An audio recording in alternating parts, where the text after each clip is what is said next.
And I know others are also excited for the culmination of this activity.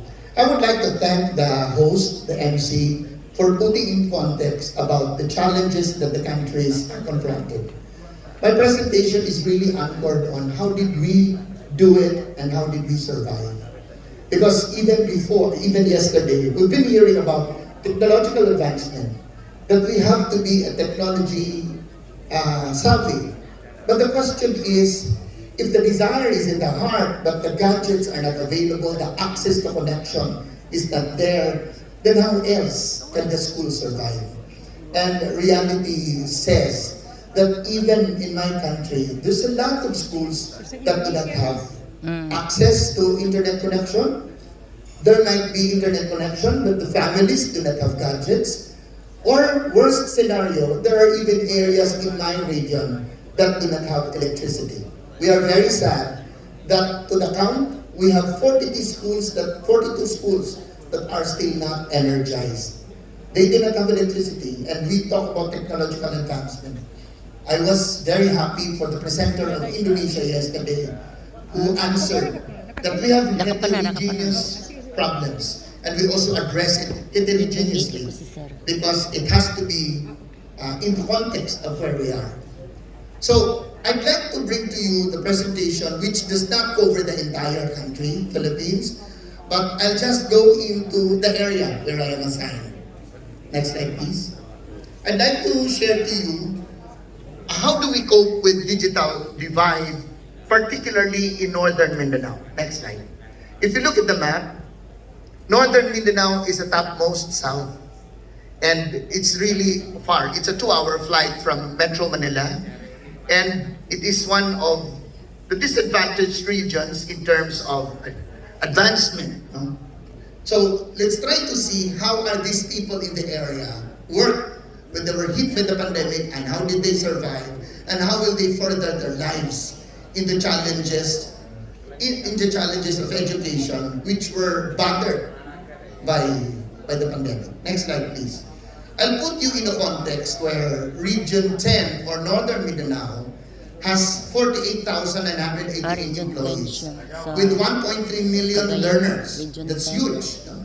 And we have 42,142 classrooms. I have 9 cities and 5 provinces in the area, and with 197 school districts. Next slide, please.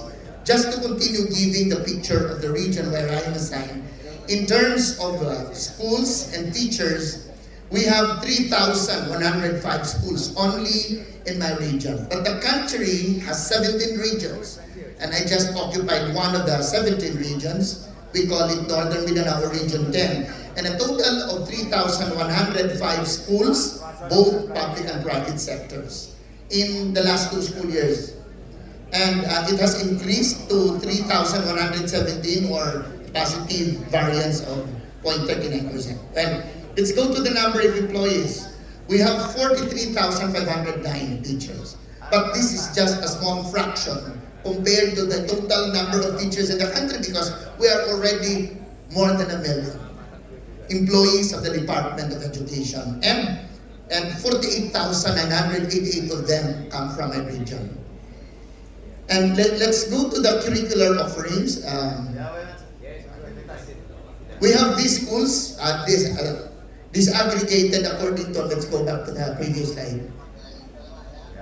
At my right is disaggregation of schools. About like 2,170 schools are offering purely elementary, 379 are offering junior high school with senior high school, so on and so forth. I think you can see the pie, and the largest of it is really for those that offer elementary schools, which is a total of 2,170 schools. Next slide, please. Just to show to you the context of Region 10, and that's it, no? The teacher-student ratio, classroom student ratio, and the textbook student ratio. I do not like to underscore that, because you see, there's a better condition if we talk about teacher and student ratio, but not much in classrooms and textbooks. Next slide, please. Well, this is the enrollment by sector for the 2-year comparative data. When we were hit in 2020 by the pandemic, the region registered 1.2 million. But in 2021, we have increased that to 1.3 million because of the fact that there were students from the private schools that migrated to the public schools for obvious reasons. Next slide, please. These are the different distance learning delivery modalities that the region invested on to ensure that education continues in spite of the pandemic. And we are very sad that we rely heavily so much on modular approach. And 1 million students in my region really are relying heavily on modular approach. This is a paper-assisted instruction, which I know has the most limitations compared to the other distance learning delivery modalities. There's blended, there's online, and out of 1.3 million students enrolled, only 66,869 went online. For obvious reasons. Again, internet connectivity issues, and of course, the infrastructure or the gadgets that our students must have. Next slide, please. It is on this context that Northern Mindanao craft the Basic Education Continuity Learning Plan, and we call it RX Adobe. RX Adobe stands for Region 10 Alternative Delivery of Basic Education. And next slide, please. At the outbreak of COVID-19 pandemic, which invaded various sectors, including education, the Department of Education lost every right to hold face-to-face classes and was forced to continue to deliver basic quality education through blended learning. However, there were opportunities as well that were evident during the time of the pandemic. If you look at it, the COVID-19 also made Filipino teachers able to deliver basic quality education through blended distance learning. I already have said the 5 learning delivery modalities like online, offline, modular approach, radio-based instruction, and the television-based instruction. We also have exploring possibilities to innovate ways just to deliver the department's mandate, because education has to continue and the children cannot wait. So we have to proceed. And it is also giving an opportunity for our teachers to upgrade their capacity in improving themselves, the facilities, and the equipment as well. And this, next slide please. Our education then Secretary Leonor Mactolis Briones, who really was very emphatic of saying education must continue at all costs, whether we deliver it remotely, blended, whatever form. Again, education really, and that's a tall order from our then Secretary Mactolis Briones. Next slide please. But with these limitations and challenges also came opportunities, and the department, through the competent leadership of the Secretary, repeatedly underscored the department's various innovations. And anchoring on this banner program, the RX Adobe, it contained actually the different learning delivery modalities like blended, because you know, even at the height of the pandemic where there was a tall order to have a total lockdown in the area, there are teachers whose commitment and dedication cannot really just be put aside, because they really went their way and they go to school, homes, they visit, just to be able to ensure that their children are also learning. Of course, that wasn't done day by day, and that was not also done to all the learners enrolled in the class, but especially those that are needing the help the most. And then of course the distance learning, face-to-face, I said, in granular setup, there were also face-to-face that were happening, and then homeschooling program. Next slide please. This time, the traditional face-to-face learning was put on a big question, which talks about the physical presence of learners and teachers in the classroom, but only available for low-risk areas. The Philippines had this system in the Interagency Task Force for COVID, where they classify the risk level of the area, like community quarantine, enhanced community quarantine. I know these are not that, but I went to the States in January. When I talked about this, nobody could relate about these community quarantine classifications that we had in our country. Now it is changed to alert levels 3, 2, 1, and all that. And only in the lowest risk severity level of COVID situation are the ones that were permitted in granular, the limited traditional face-to-face classes. Press that button. We have the distance learning, which the learning takes place between the teacher and the learners who are geographically remote from each other during the instruction. And I know we speak the same dilemma in terms of how is really to ensure, because I think the greater problem that confronts us on distance learning is progress monitoring and of course validation of learning. We cannot do that when the students are not in front of us. Or that could also be possible if there was online real-time interaction with the teacher and the student, where according to my data, only 66,000 had the availment of such modality considering the problems on connectivity and access to gadgets. Next slide, please. This is a combination of distance learning, the remote delivery modalities, plus of course the face-to-face. And next, President Totan, the homeschooling program, which are done for especially well-off families who can hire tutors, and for those or siblings that are educated that need to be trained. Our schools also invested on capacity building for these capable tutors at home to be able to help their students, their children learning at home in a homeschooling program. Let's take a look at the internet access in the Philippines. I've been talking about this even at the early part of my presentation. Next slide, please. In 111.8 million people as of January 2022 in the data that I have researched, you notice that 73 million in 2020, 73.91 million for 2021, 76 million for 2022 in terms of access to internet. That's a huge number. But we'll try to see how are these connections also made use of to support students' learning. Let's go to the next slide.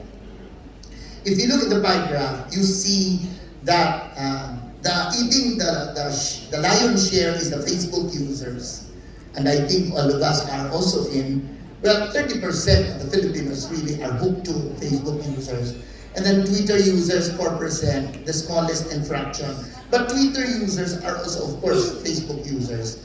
And then Snapchat users, LinkedIn members, Facebook Messenger users, TikTok users, Instagram, and YouTube users.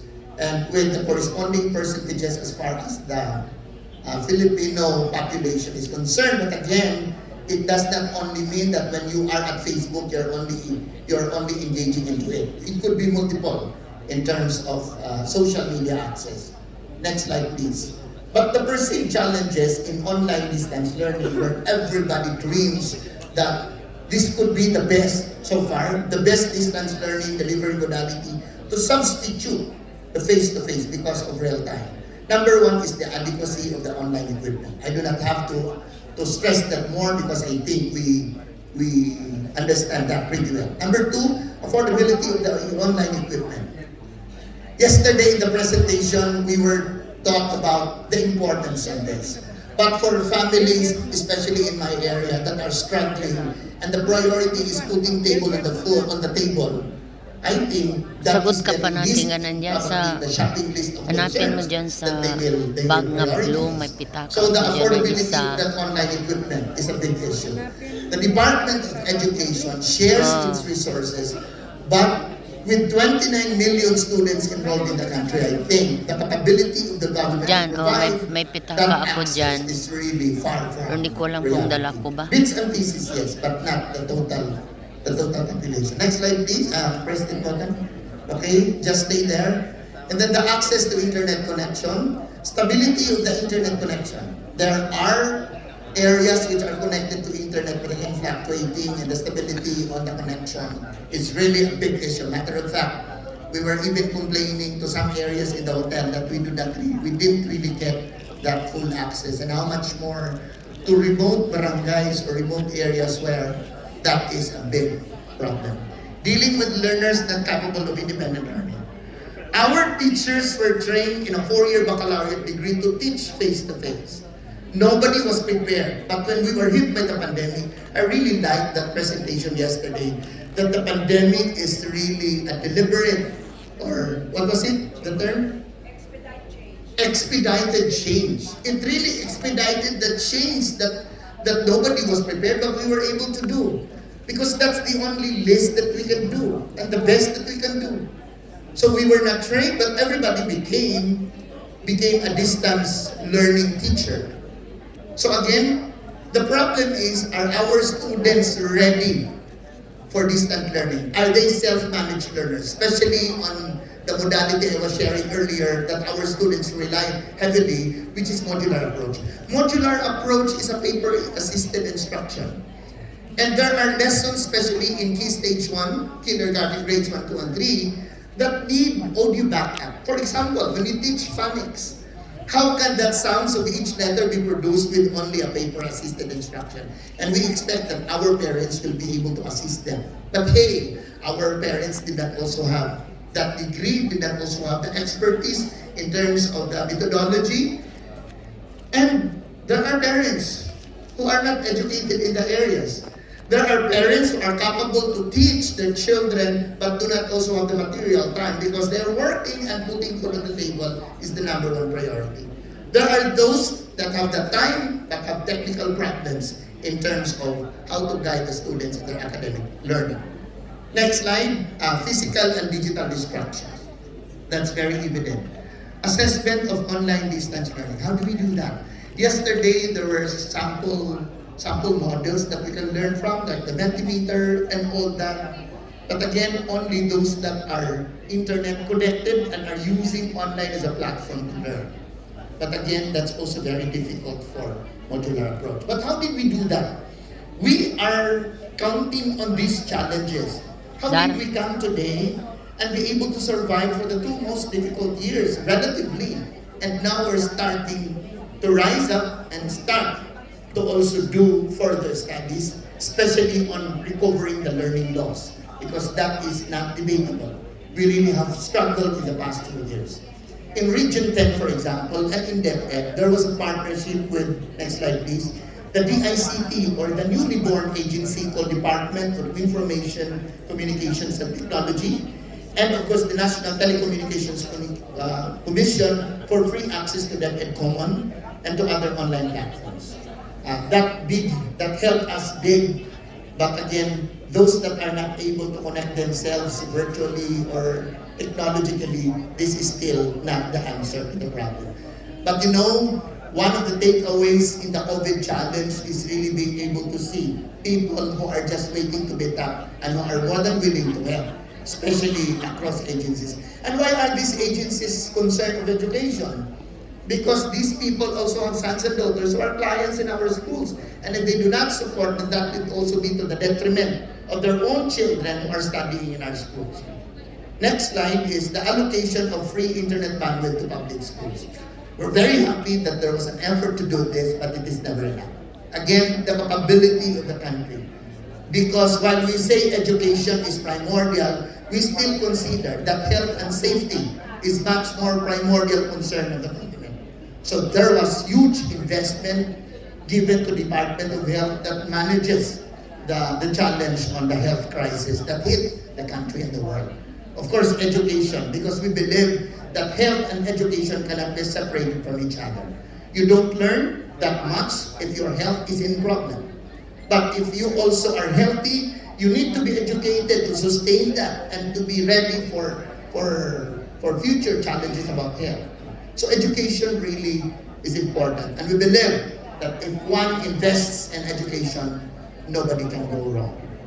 And the number 3 is in the various businesses, next slide please, companies, community cable providers, and internet service providers to provide telecommunication services. There's this group of agencies in the area of the country, wherever you belong, called RDC framework, the Regional Development Council. And we did not appear like beggars to be asking help from this. What did we do on my end as the regional director is just to present the education status of Region 10 in that forum, where the politicians, the regional directors of other agencies were present. Because there was a meeting intended only for education, and I presented the scenario of education in 2020. Immediately the following day, we get overwhelming pledges from the other agencies and from philanthropists. Like that following day, I got 39 local radio stations commitment to support our radio-based instruction. And at least 17 local TV networks that have given us free time, free airtime to be able to help on our TV-based instruction. But again, this doesn't also capture the entire population. But putting all this together, we see that there's a huge improvement in terms of how are we able to bring all students together. Next slide, please. The provision of physical security infrastructure or activity